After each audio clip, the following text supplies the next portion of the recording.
Okay, we're good to go. Hare Krishna. Jai, Hare Krishna. So good to be with everybody on this like last Ekadashi of the year. Um, and nothing could be more auspicious. So of course we'll start with our Mangala Charna, bringing in even more auspiciousness. Om Ajnanatimirandasya Gyananjana Shalakaya Chakshurunmilitam Yena Tasmai Shri Guruve Namaha. Shri Chaitanya Manobishtam Shtapitam Yena Bhutale Swayam Rupa Kadamayam Tadati Swapadantikam Nama Om Vishnupadaya Krishna Pristhaya Bhutale Srimate Bhakti Vedanta Swaminiti Namine Namaste Saraswati Deve Gauravani Pracharine Nirvishesha Shunyavadi Paschatya Deshatarine Jaya Shri Krishna Chaitanya Prabhu Nityananda Shri Advaita Gadadhara Srivasadi Gaura Bhakta Vrinda Hare Krishna Krishna Krishna Hare Hare Hare Rama Rama Rama Hare Hare Hare Krishna Krishna Krishna Hare Hare Hare Rama Rama Rama Hare Hare Hare Krishna Krishna Krishna Hare Hare Hare Rama Rama Rama Hare Hare Vancha kalpatarubhyascha kripa sindubhya evacha Patitanam pavanebhyo vaishnavebhyo namo namaha. So as I was saying, it's so wonderful to be with everybody on this kind of last Ekadashi, which is, um, it's kind of a loosely said, uh, oftentimes. And as I was thinking about which personality, what topic, all of those things about this particular Ekadashi lecture, I was kind of thinking about the new year, the concept of this new year and time passing, and what is the new year for us. And I was kind of thinking about a lecture that my Guru Maharaj, Radhath Maharaj, gave on the subject, the festival of a new year. And it was in 1999 to 2000. So this whole millennium changing, everything moving. The environment at that time, everybody was a little bit in anxiety about this new millennium, what that would mean for computers. Would we all shut down? Would everything go offline? Would everybody go off the grid and nobody would be connected? And what would happen? So they had a entire program in India at that time, and they asked my Guru Maharaj to speak for several days. And he was speaking about the subject of the new year. And he was saying that, this new year concept is very interesting. While we have kind of all agreed upon this December 31st to January 1st New Year worldwide as a way of marking time, so many people have New Year's throughout the year, right? Different cultures, every culture has their idea of the new year. And it usually doesn't even coincide with this new year that we've agreed upon modernly. Um, so he was saying that for Vaishnavas, Gaur Purnima is actually our new year. Even astrologically, that whole March, April area within the sign of Aries, whenever the sun moves it, that's like the new year astrologically. Right? For Vaishnavas, we have Gaur Purnima, which kind of coincides with that whole time. This time of spring and rejuvenation and renewal, that's a new year. So it kind of seems very interesting that we have this new year during this time when everything kind of like powers down. Everything kind of goes dark and goes to sleep. And I was saying that January is my least favorite month in New York. It's like January, February. That time is kind of just like, it's like filled with struggle. It's really, really cold, sometimes colder than Russia. The weather, it can't decide on what it really wants to do. It's kind of wet and miserable and snowy, and snow in New York is pretty for 5 minutes and then it's dirty, right? So it's kind of like It's like beautiful for 30 seconds, and then it's just gray the rest of the time, and like brown and various colors of nothing fun. So you've got this time period where there aren't even that many festivals. We have usually every month we have something to look forward to. We have all of these wonderful now it's like dry season. We've got to somehow make hope for ourselves until like we have Nityananda Trayodshi, and then we start bringing in these new festivals again, right? But there's a whole like month or so in there where it's really a struggle, and it kind of shows us who we are. So I think it's very interesting that we have this concept of a new year during the time when I like it the least in New York. I don't like it. I don't like it at all. But Bhagavad Gita, Shri Krishna wisely saying, winter and summer seasons. This passing of time. A sober person, put that in quotes, is not bewildered by such a change. He's speaking to Arjuna, who was honestly bewildered by such a change at this point. Right? At the point he's speaking it, Arjuna was bewildered. We're all bewildered. I'm bewildered every winter. Every winter I go into deep bewilderment. And I feel as though I want to do nothing. And this pandemic, which kind of keeps doing this cyclical thing, seems to be doing the same thing to all of us. We've gone into unprecedented times, right? And we've got this entire passage of time. And so these few days are a great opportunity to have a review. Reviews, whenever we were in school, right, and we'd get like report cards, progress reports, I was always in anxiety. And whenever they'd have parent-teacher conferences and they'd have like situations where it's like, okay, let's review how your child did, I was always in anxiety. Somehow or other, I was never confident enough to understand that it's okay. Like, I've actually put in the work and done like, my mind always jumped to, yeah, but like, what about those 3 things that I missed? Like, what about all the things that I didn't get right? So reviews were never like fun for me. I was like, let's just look forward. It happened. Leave that back there. But we're forced into having these moments of review. What happens when we get to these situations where we have to go into life review? Are we able to sincerely have a life review? Are we able to really look at our progress and look at both sides of the progress, right? Because for me, those verses where Shri Krishna speaks about this matra sparsashta kunteya satoshna sukadu, like all of this happiness and distress comes like winter and summer seasons, and we have to be sober-minded and balanced and equipoised and all of these, like, what does that mean? Those were some of the first verses that we learned in Sunday school. So lines I've been reciting since I was 6, 7, 8 years old. What does it mean, though? What does that look like? Recently, somebody had asked me a question on humility. How can we be more humble? And I said, well, let me volley a question back to you. What does humility mean? Give me a definition. So as I look at these actual verses, then I'm like, okay, but what does that actually mean? Have I just been regurgitating? Have I just been repeating like a parrot, which does still give benefit? Or have I actually been imbibing the essence of what these verses really mean? And then what does that actually mean for me? What does it mean for the course of my realizations in the course of my life?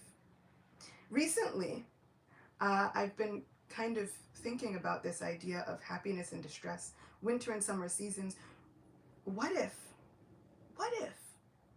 being balanced doesn't mean to act as though it doesn't affect us? What if it doesn't mean to simply just rise above as though nothing has any effect on any of us? What if it actually means to be present in both?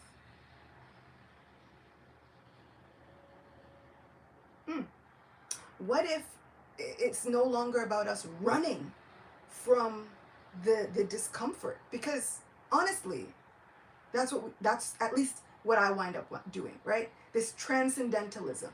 To transcend all these things means I run away from the discomfort as much as possible. And then I try to make it equal when things are comfortable. I try and give myself all the justifications.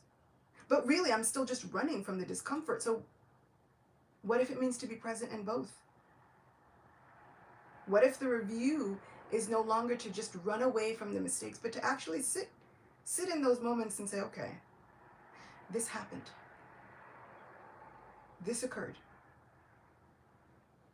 Now what do I do? I'm in a situation. Now what do I do?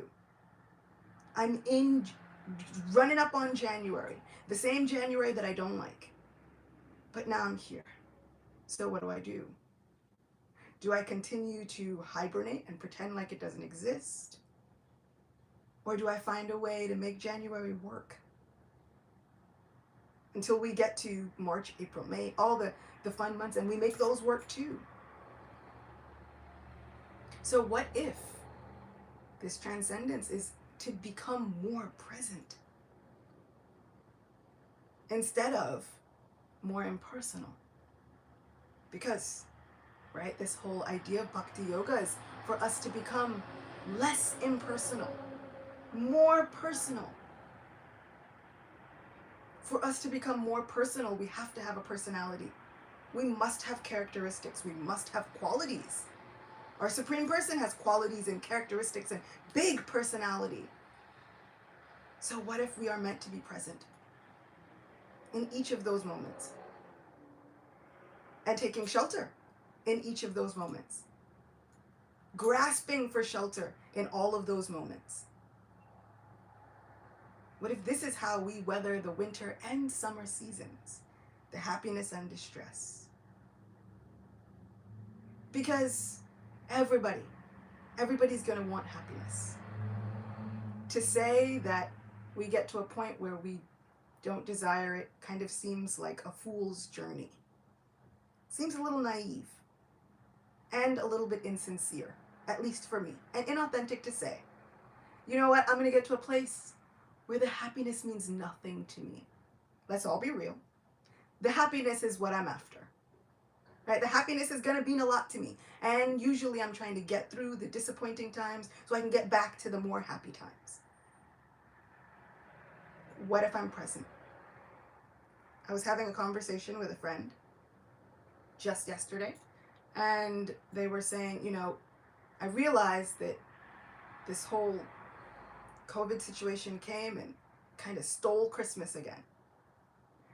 And I thought, you know, for a minute there, I really did have that realization on Christmas. I had 2 families with COVID. They're fine.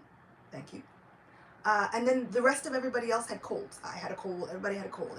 So everybody kind of spent Christmas separated, FaceTiming each other, trying to figure out, like, how do we make this thing work in a situation where everybody was supposed to be together.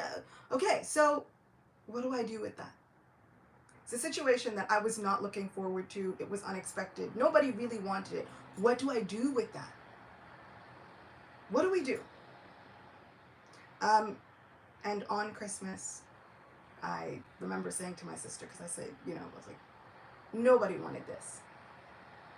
But you know what? I'll take it. Because the year before was tragic. I was in fear for family members' lives.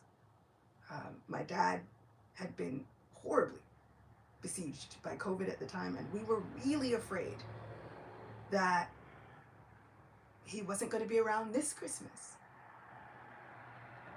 So I said, you know what? I'll take it. I'll take it, because right now I remember. Eventually life will do its thing. And It'll push back the memories so that they're not so sharp. But right now, while the memories are still sharp, I'll take it. If it means that I FaceTime him, I'll take it. Because he's still here. If it means that I'm going to FaceTime my mom and my brother and everybody else, and we'll open presents and show them to each other on a camera, I'll take it. Because the alternative stung so much more. So even when it was unexpected, even when there was a reversal, somehow or other there was the counterbalance, right? So the happiness and distress. It was that counterbalance, which starts to show us who we are. This pandemic has been the counterbalance to life, to show us who we are. Who are we when we get into a situation where our spirituality doesn't look the same? Our friends and family don't look the same. Our communities don't look the same. The way we connect to one another doesn't look the same. Who are we then?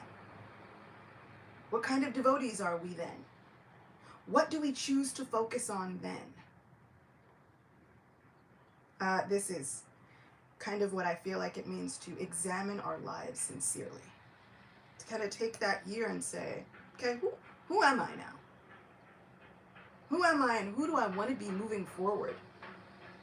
This is exemplified by the Vaishnavacharya, who now we can only talk about briefly.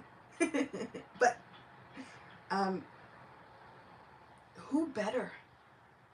Who better to really think about when we talk about examining our lives than the great professor himself, Maharaja Pariksit? His very name means that he's an examiner. Right? From the time he was in the womb, things were not easy. There is a deadly weapon that comes for him that has the ability to kill the child in the womb, they say, without hurting the mother, even though it seemed like she was feeling some discomfort. According to the pages of Srimad Bhagavatam, she was running in fear. She felt such a great heat. She felt this discomfort. She felt all of these anxiety, everything. There's a great, great weapon coming for him. Srimad Bhagavatam says that that weapon actually already kind of destroyed the body of the child within the womb. Krishna comes, saves the child, saves the soul of the child, and has to give a new body. But that one glimpse of the Supreme Person, even within the womb, even covered over, even with all of these obstacles in the way, right? Child in the womb, eyes aren't always so fully formed, all of these things, but that one glimpse of that Supreme Person with a chakra and a club and a lotus conch and beautiful attributes, that one glimpse was enough. The child was named Pariksit because he was constantly examining, looking for, are you that person that saved me? Are you that person that saved me once upon a time? I saw him. I know he has to be there. In this regard, I kind of think about those moments where Krishna consciousness really hits us. Right? We have those moments where Krishna consciousness really, it hits differently. Maybe once, maybe twice, maybe if we're lucky it's happened more than once, where we see the deities and we think, oh, I feel it.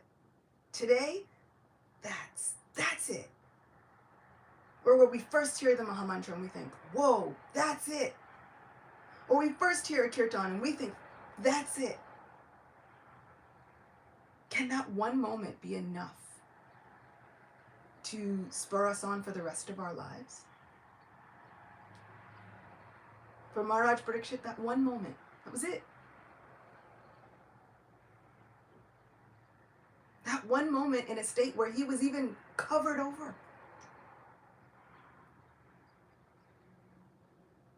And when we think about what does this life mean for us? Who am I? What am I doing here? Maharaj Pariksit is faced with these very same questions, and were it not for him, honestly sitting down in a situation that he did not ask for,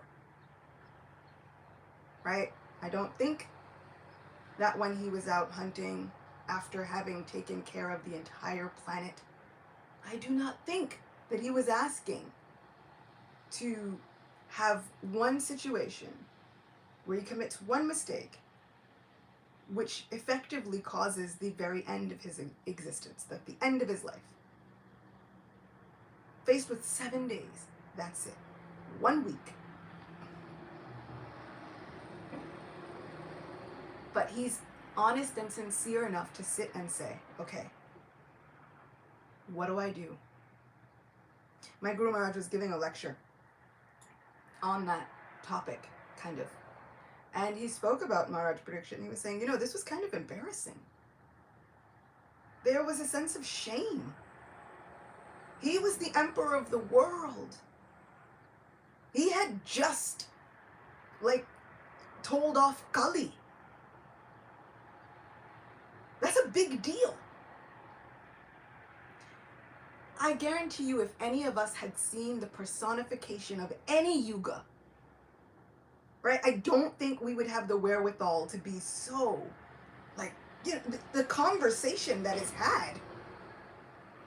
When I look at it in Srimad Bhagavatam, I'm like, I would not be having this conversation with all of these advanced thoughts, and thought processes. Usually I'd just freak out, whoa.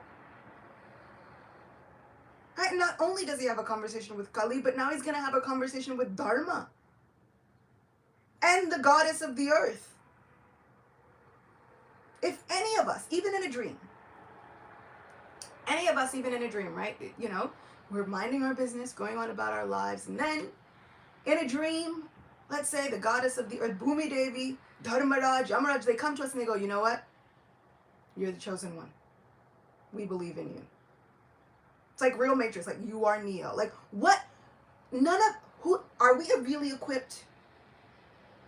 Are we honestly equipped to deal with the gravity of that situation? I'm not. But this is Maharaj Pariksit. So, when I think about it, because sometimes I can get lost in the conversations, right? It goes in Srimad Bhagavatam and I'm like, what are we talking about? Religiosity and spirituality and how it fits and occupations and the soul's dharma and this dharma and that. And I'm always like, what are we talking about? And then I kind of, whoa, let me step back. Let me zoom out for a second and remember, this man is having a conversation with the personification of religiosity. How? And then after all of that, he has the wherewithal, not to stay stuck in the shame and the guilt and all of these things that would come upon me if I had committed a mistake like that, right? Now, one might think, you're the emperor of the world. He could have just done a whole cover up, hidden the whole thing, and said, you know what? We are going to forget this ever happened. After all, he's like, Shringi is a little boy. What can the curse of a little boy do, really? From the pages of Srimad Bhagavatam, we now have a king who says, okay, this has happened. Now what? And not only does he let go of the shame and the guilt and all of those things, but now he has the wherewithal to then say, I'm in such a state that I don't even have the answers. Someone help. That's amazing.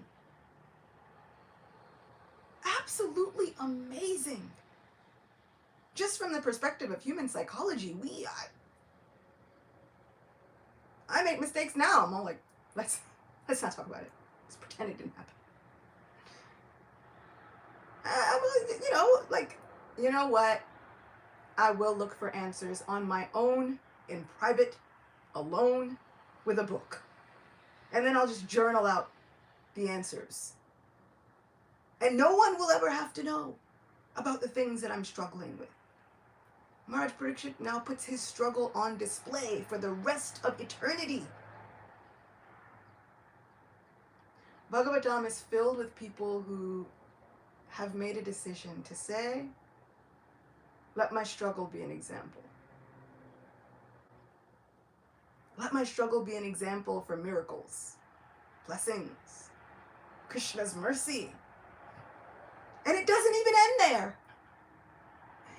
He hears Bhagavatam, and then at the moment where it's like last moments, one would think, you kind of just want to go in solitude, have a private moment, think to yourself, review some more, right? Examine our lives sincerely. His mother comes to him and says, can you tell me the essence of everything you've learned? Maharaj Pariksit doesn't say, Mom, okay, look, right now, I'm the one facing the big thing, the hurdle, right? I'm looking in the face of death. You could cut me some slack. Let me have a moment. He doesn't say that at all. He embarks on a tale that gives us hope and encouragement and enlivens us and is one of the greatest works next to Bhagavatam that we have in our Krishna consciousness. So we have Srimad Bhagavatam, and then we have Brihad Bhagavatamrita, which you would think, you'd think he'd give her the Cliff Notes version, like the summary. Okay, here we go. No problem, Mom. I'll tell you the whole essence. There's 9 cantos, right? There's King, Ranjan, there's all these allegories and analogies, there's metaphors, there's conversations and conversations and conversations. Maharaj Pariksit tells a completely different story. Several completely different stories. Within all of those stories are the essences of all of the lessons that he's learned from Shukadev Goswami, but they're completely different stories. This is actual realization. To hear something and to take your mental notes. And then to ask pertinent questions on what you heard. Right? To ask those pertinent questions, because now modern psychology tells us that's how you actively listen. This is active listening. Right? To say, okay, I understand. You've said this. Now to ask a pertinent follow-up question, this is active listening. We have people giving whole workshops on it. But Maharaj Pariksit was able to somehow imbibe this. This is 5,000 years ago, right? In a forest. Not comfortable. Not eating, not sleeping, not drinking, 7 days. With the fear of God, with the fear of death looming. So he's asking pertinent questions. Then he's listening for the answers, while also feeling this lightning within his heart. Then, not only is he able to summarize things, but he's able to give realizations and teach to somebody else in a way that they can understand it. What I love about Brihad Bhagavatamrita is that it's just filled with stories. Filled with stories. And there's some philosophy, but it's mostly filled with stories. Conversations. One story after another. And this always to me was such a prime example of the differences in preaching and understanding nuances in expressing. Sometimes I hate to say preaching, because really I'm not here to tell you something you don't already know. Right? Now I'm just here to share what has resonated with my heart so much that it helped me. So this is the nuances, the differences in sharing. Maharaj Pariksit knows his audience. Once one of my friends asked me, they said, I have a girlfriend, and they were Krishna conscious. The girlfriend was new to Krishna consciousness, right? So they said, I can't figure out how to preach to her. I was like, what do you mean? I'm like, well, I can't really figure out, I just can't, I don't know. I've been trying to tell her the philosophy and do all this stuff, and I can't figure it out. I was like, tell her a story. really? Just tell her stories. Tell her your favorite stories. And then let that do its work. Speaking from a female-minded brain this time around, I love stories. I love a good story. Sometimes when it gets a little bit heavy, with the philosophical things and the workings of the universe, like when we get to time and how that breaks down and things, I zone right out. But give me a story, I'm there the whole way through. Even if it's a metaphor and an allegory and we're going to insert all of our realizations, give me a good story, I'm there. This is what Maharaj Pariksit does for his mother. In his last moments, he gives her story after story after story after story, which just shows, he's like, but look at how amazing our Krishna is. And you knew him. You were personally saved by him. My father knew him. My grandfather knew him. This is our family. Look at how amazing our family is. The whole universe is vying for the attention of our family member, but you and I, we were personally saved.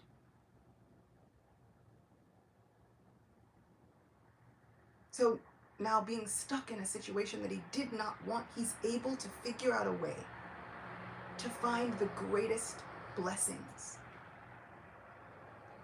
And all because he had the wherewithal to honestly and sincerely examine his life. So now as we come to the end of 1 year and journey into another year, which doesn't feel like much.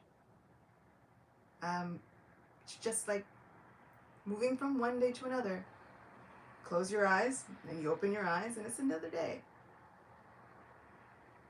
Maybe our spiritual paths are not so different. When we look at it, and we think about our lives, right, birth and death are really interesting things. I still remember the whole giving birth aspect, and that's where I think that sometimes the body of a woman comes equipped with a lot of really interesting lessons.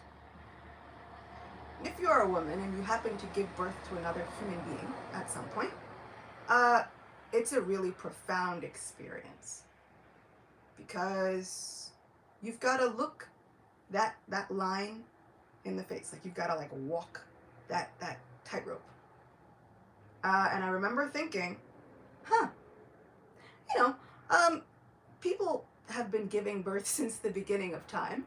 So I kind of used that to give myself some sort of like encouragement. Like, look, millions of people before you have done this.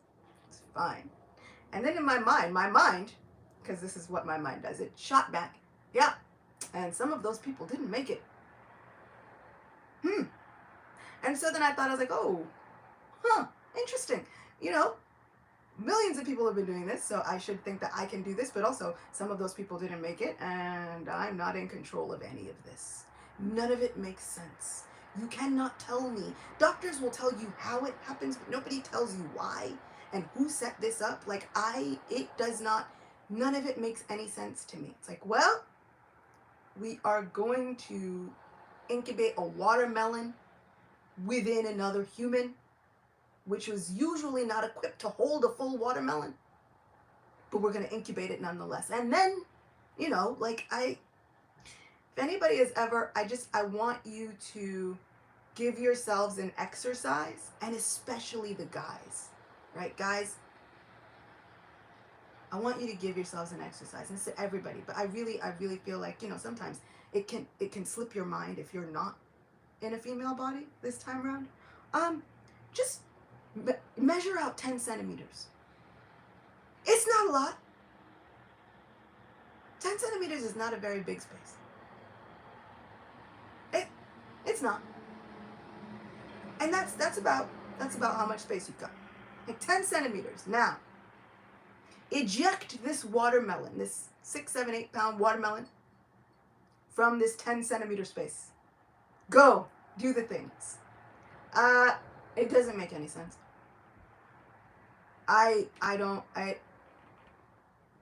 When it happened, it didn't make sense. When I thought about it, it didn't make sense. I had to not think about it because none of it made sense. And at that moment, I thought, well, I've got one option. Surrender. That is it. There is no other option but surrender, because the baby has to happen. So now, what does this surrender look like? Really, I had to sit and think, okay, Govinda, it's you and me. Whatever happens, it's you and me. And on the other side of this, it's going to be a new day. Luckily, everybody came out on the other side fine. It was fine. Totally okay. But that really, I was like, no, that feels like what the idea of a new year is supposed to be. Right? This idea of like, oh, it's a new year, it's a new dawn, it's a new day, all these things. And I'm like, that kind of seems really tame compared to what new days really feel like. And if anybody then has gone through a near-death experience, you really come out the other side thinking, oh, yeah, no, it's different. But that idea of surrender stayed with me, because still Krishna was there. Whether I would have made it out or not, Krishna was still going to be there. And so I have to remember that surrender is not just, I made it out and everything is fine and I'm happy again. Surrender is Krishna's going to be there. Krishna's blessings will be there. Whether I think I made it out or not, Krishna's blessings will always be there. Because Maharaja Pariksit didn't make it out. Right? The actual goal of his surrender was to figure out a way to deal with what happens when you have to go to the other side of this whole situation. Krishna's blessings and mercy was still there. And he used all of those final moments in review, sincerely, authentically, to give us these lessons that I hope and pray never leave us. Cantos and cantos of stories, realizations, and then his very own realizations that he then tells to his mother. To examine our lives sincerely is to say that, you know what, Krishna's mercy never, ever, ever leaves me. Even when I think I don't deserve it. Even when I think I shouldn't have it. Even when I'm sure I don't deserve it. Krishna's mercy is still there. So I'm so grateful that all of us have made it to this point, into another year, hopefully. But even if we didn't, let's look at the blessing. Let's look at the example of those that we've lost. There have been so many that we've lost, and it's painful. But once someone asked me, they said, how do we look at this virus, which has effectively done a massive purge of so much? How do we look at that when some of us have lost spiritual masters? When some of us have lost spiritual companions and guides and the people that we hold dear? How do we look at this? What is this? I said, yeah, it's rough. But look at what happened. Because those people left. Because Krishna decided, no, taking him back. It's mine now. There were days and days and days of non-stop chanting. It showed us who we are. The internet was filled with the sounds of the holy name.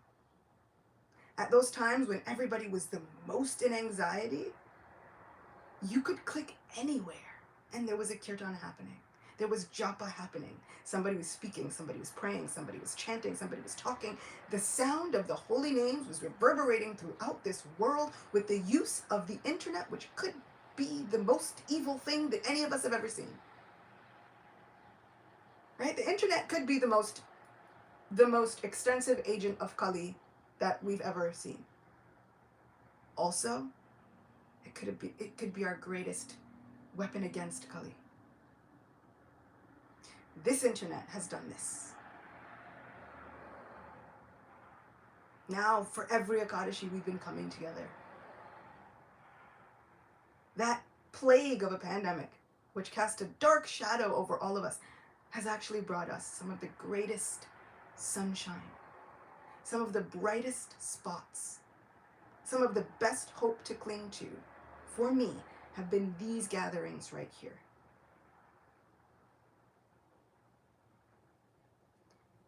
So sometimes when I look at the year in review, I'm like, I'll take it. I'm here for another Ekadashi. I'll take it. I'm here for another opportunity to chant the holy names. I'll take it. Because we've been through so much.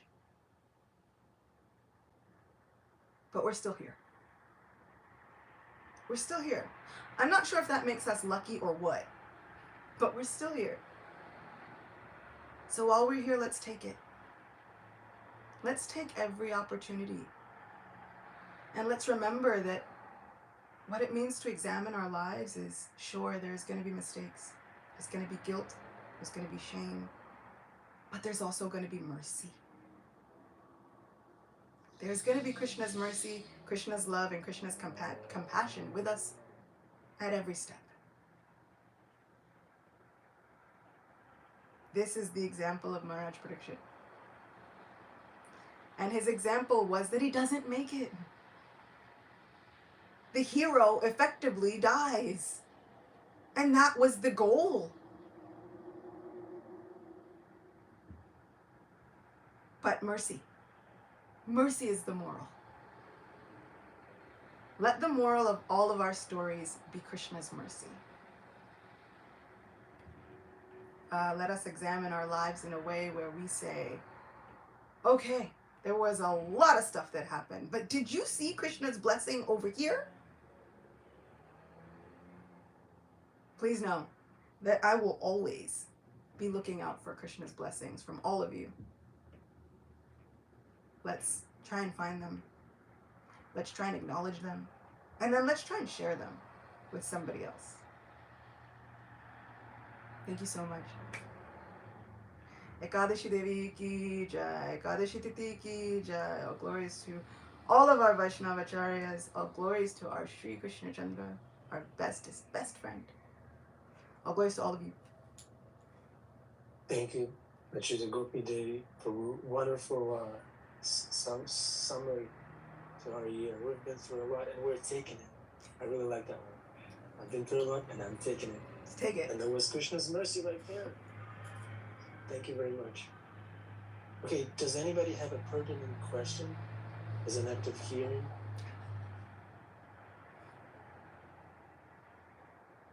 Come on, devotees.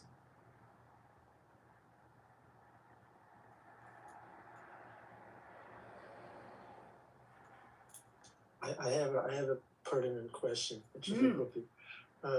How to not resent Krishna when he makes it really tough, really lonely and miserable outside. I'm looking out the window. It's miserable, and nothing ahead. Yeah. How not to resent devotees and Krishna and your own self for being so miserable sometimes? Man, isn't that a good question? Whoo, that's a good question. And because really, it is so easy to fall into that. I found myself saying at one point, really, I remember thinking, you know, Govinda, you've made things so difficult for me. Every time I turn around, something's difficult. And it's so, like, why are you, like, how is this possible? And at some point, you know, I You start to feel like all the people that you thought would be there for you, they take a step back, right? And you start to feel that loneliness and that isolation. And I really, actually said to my Lord, I was like, why? How is it that why are you making me so miserable? Why would you want this for me? And then I thought to myself, what a bratty thing to say to somebody. Krishna's been standing there with me, bearing with me, whether I show up or not. Most of the time when I don't show up, he's been standing there this entire time, and I have the nerve to look at the person who has put in the work when everybody else stepped back and said, you know what, you expect me to just be here with you? Like, why would you want to make me so miserable? I was like, whoa, Achyuta, yikes. I really had to sit down and have a moment with myself and really reevaluate my priorities. Because I was sitting there thinking, you know what, if I can sit there and say, you know what, being with you, Krishna, just you, that makes me miserable. What the heck am I doing here? What am I doing in bhakti? The goal is to be more in touch with Krishna. So then the more in touch with Krishna I got, the more I said, why are you making me miserable? What kind of ungrateful person am I? How? So putting things in perspective helps me to not put the blame on Krishna. Putting things really into perspective and thinking, I have been a person who has been ungrateful. I have been a person who has not returned calls and not done all these things and all whatever. And I have really been that person who has, I haven't upheld my part of the friendship bargain a lot. There have been places where I'm like, oh, I could have done that better. And then I have to really remember, I've been doing that with Krishna to the max. The maximum degree that anybody could do it, I've been doing it with Krishna. And yet and still, every single day, at every single moment, my friend says, I'm going to show up. You just call, he shows up before we say re. It's unfathomable to me that somebody would have that much love to continue to show up when I can be such a miserable person. And then, even when I'm miserable and I don't even say thank you half the time. I don't go back and say, you know what, that was really cool what you did for me. But still, I have the nerve to next time, save me! I had put up a video recently that kind of really explained my situation in life. There was a puppy.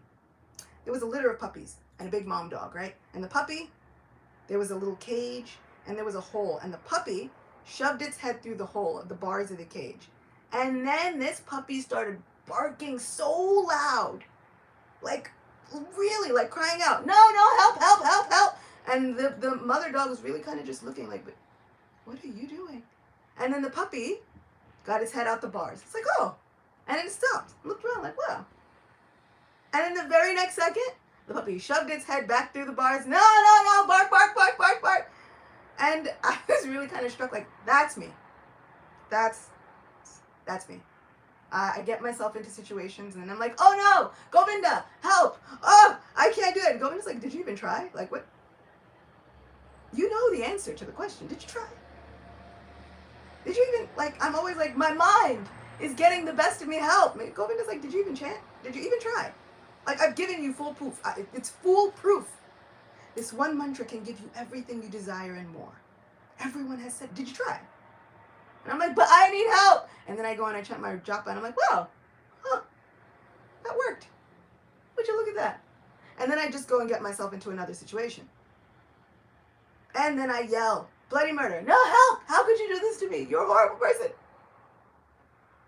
You trouble everybody that's close to you.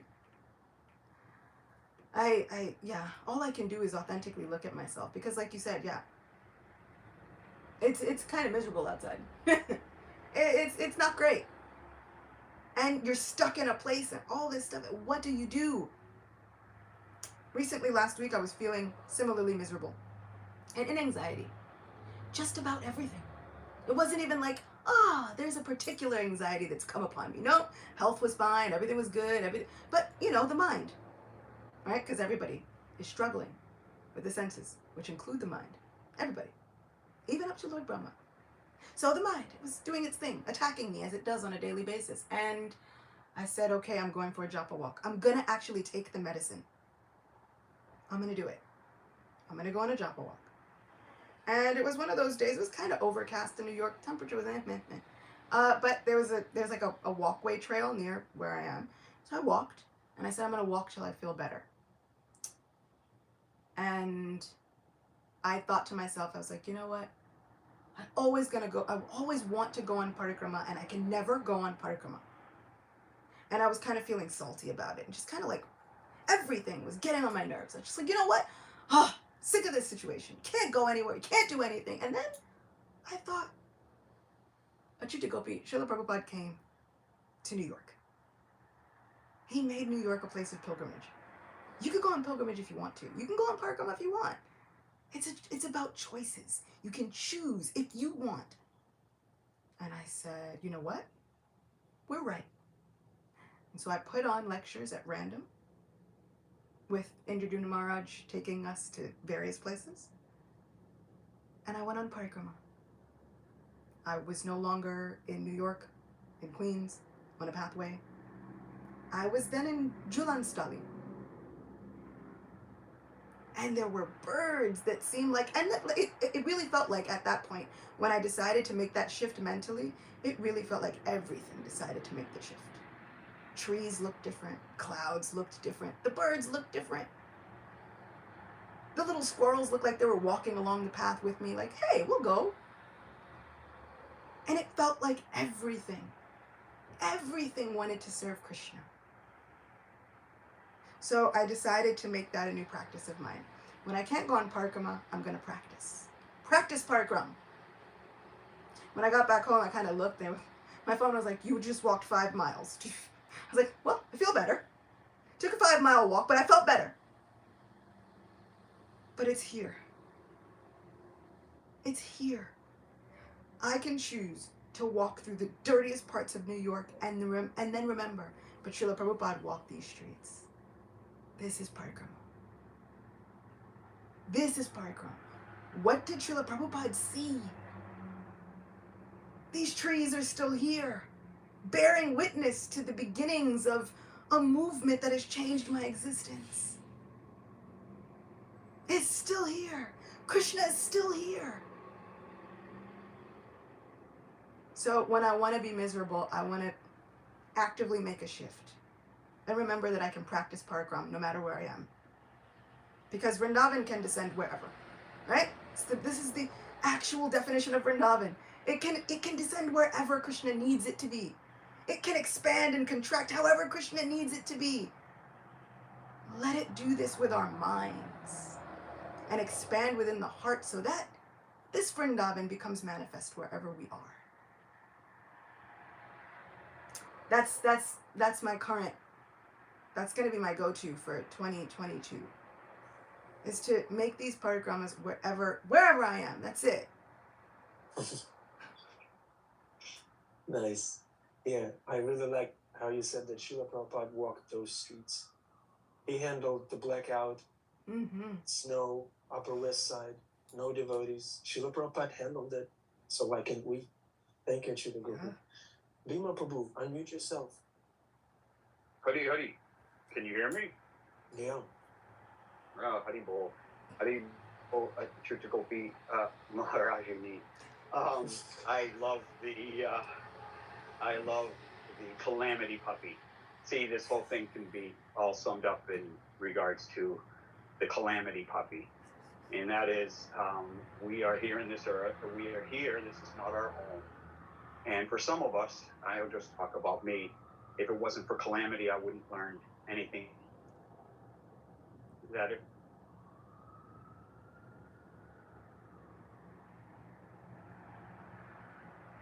if we can remember, oh, Krishna, what are you teaching me here? First of all, pay attention. Second of all, this isn't your home. if we can always remember that we have asked these questions, that's why we're in the movement. We came to a point where we said enough of this suffering, and I want some answers. And Krishna gives us the answers, and more often than not, someone like myself, we're stubborn, or we're just like puppies, so we stick our heads in the cage, out the hole of the cage, and get caught all the time. But yeah, I mean, we have to learn to welcome calamity. We have to really, I mean, I very briefly, I boxed in college, and it was the first couple of years, and I was doing great. And then I faced someone who actually knew what he was doing, and he knocked me out. It was unseen. I was, doing a particular move, throwing right hooks from afar, and he nailed me with a straight right down the middle. So, and I never did that again. I never made that mistake again, because I was knocked right on my butt. So similarly, we do things in our life, or we think things in our life, and we act certain ways in our life, and until we are faced with the repercussions, we keep doing those things in our life. And so I think it can all be summed up with the fact that we're all calamity puppies, and we should learn and grow up and be good dogs. Krishna's good dog. All right, Hare Krishna. Yeah, I really like that term, calamity puppy, now. It captures everything so perfectly. There's like a helplessness of this puppy. There's the calamities, which seem to be like the constitutional position of this puppy. It's true. There was a beautiful quote. And he's cute. Yeah. And he's lovable. That's another thing we always have to remember, that we're lovable. We can't get too down. We have to realize that we're loved. Yes. That's the big thing. And no matter what we're going through, if we can always say, well, he loves me, and that's why he's kicking my butt. He wants me to be ye as perfect as your Father in heaven is perfect, Christ said. Okay, so how are we going to get perfect unless we get a beat down, the majority of us? Some of us can be like our guru, Maharaj, who, as a teenager, asked himself, what's going on? And then walked to India, and then walked to Vrindavan, took a train to Vrindavan as a kid with no one to guide him. Some of us can get that lucky, and some of us have, not lucky, some of us have been that blessed or been that far along, but most of us, like myself, are more like a calamity puppy. Hare Krishna. Yeah, absolutely same. And that entire journey, really, I'm just, I'm like, who hitchhikes to a new continent? Like, really, seriously, like, how, but this is the wherewithal that we've been shown. And like you said, I think that is something that I've always, especially, being as small as I am, I'm always like, but I'm cute and lovable. And that's, like you said, that's something that we have to remember. I'm cute and lovable. So Krishna loves us. That mother was not really just like, it wasn't even angry at the puppy. It was really just kind of looking like, I've got like 7 other puppies here, and you? What? Did you try?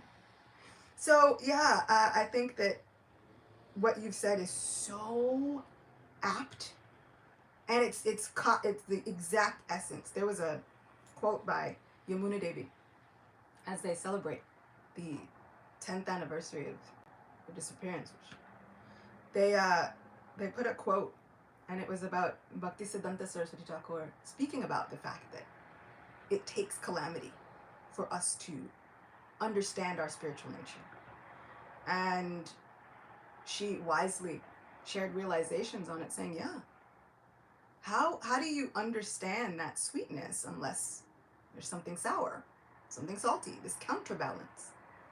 She's saying, we have to really look at these calamities as things that show us that counterbalance of, but Krishna's mercy, but Krishna's love, but Krishna's compassion. How do we even know what that looks like without the counterweight? And wisely so, but I still find myself kind of, I love the teachings of Queen Kunti, and that chapter is gorgeous, beautiful. I still skip over that one verse. I'm like, hey, we're gonna go to the next one. You're so beautiful, like a lotus flower. Everything about you is like a lotus flower. Remember that time, Calamity? But also, I remember how you saved me. It's great. You know, I'm still getting to that point where she, this is courageous. This is devotional courage, right? These are real spiritual warriors when they look at the path and they say, you know what? Let the calamities happen. Come at me. Because you know why?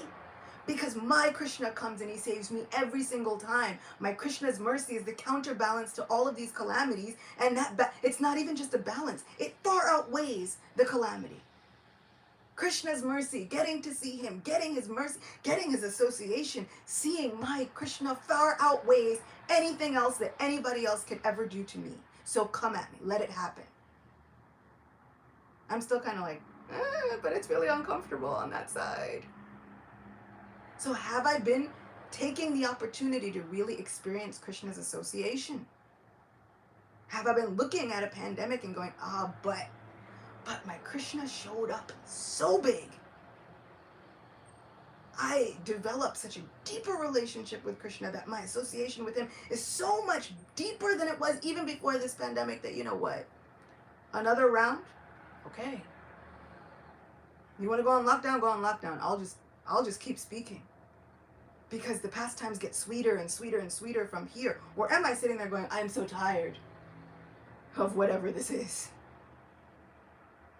And it's not to say that we won't get tired. Of course we will. Kunti Devi was crying profusely. She said it many times. Pahi Govinda. She's like, look, save me and my sons. This is a problem. But she also knew. She knew without a doubt that the saving was going to occur. So I hope that even though I am a calamity puppy, I hope, like you said, that I can remember that I'm cute and lovable, and the saving is going to occur, no matter what. Whatever that looks like, the saving is going to happen.